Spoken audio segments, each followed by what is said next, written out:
The second photo I've selected for my historical photo project was my post-Vietnam photo.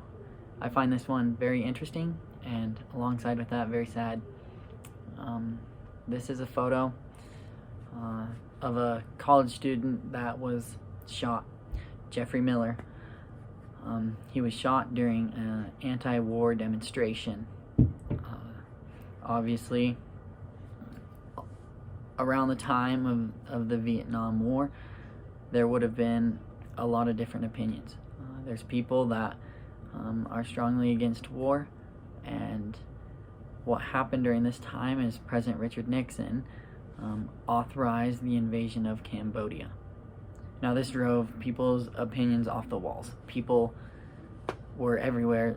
People didn't know where to stand, and so this drove protests.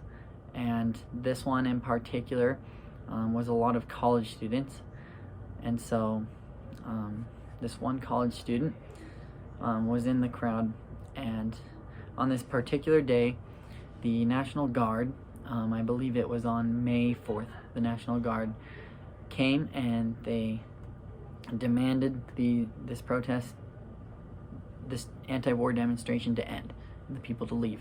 And obviously the people stood up against that and they voiced their opinions, and the crowd got out of control and they threw rocks at the National Guard. The National Guard ended up open firing on this crowd and they killed 4 people that day. 4 people died.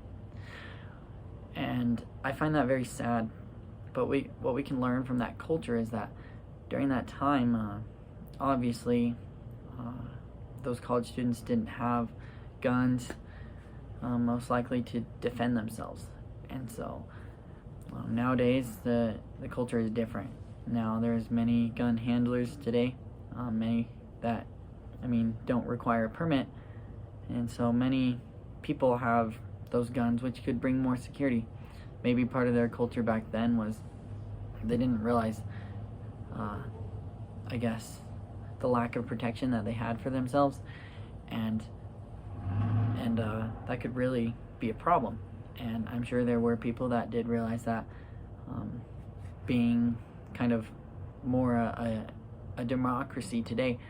I think it's so interesting though, because what happened too is, I had my notes, but what happened was they opened fired and these 4 college students died.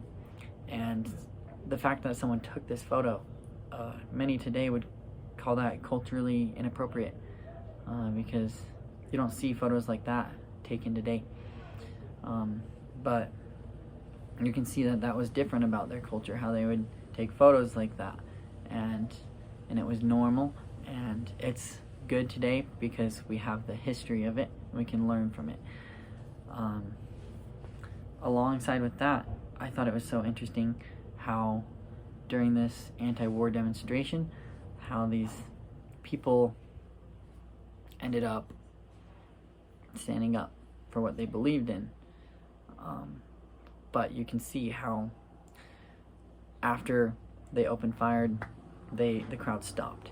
I don't know if there was any more protests or anti-war demonstrations after that one, but I think in our culture today, there would definitely be a spark in more protests if something happened like that.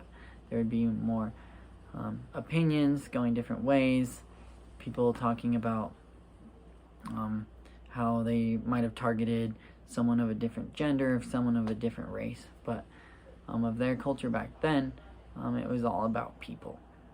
And I find that so interesting, and I value that because it should just be about people.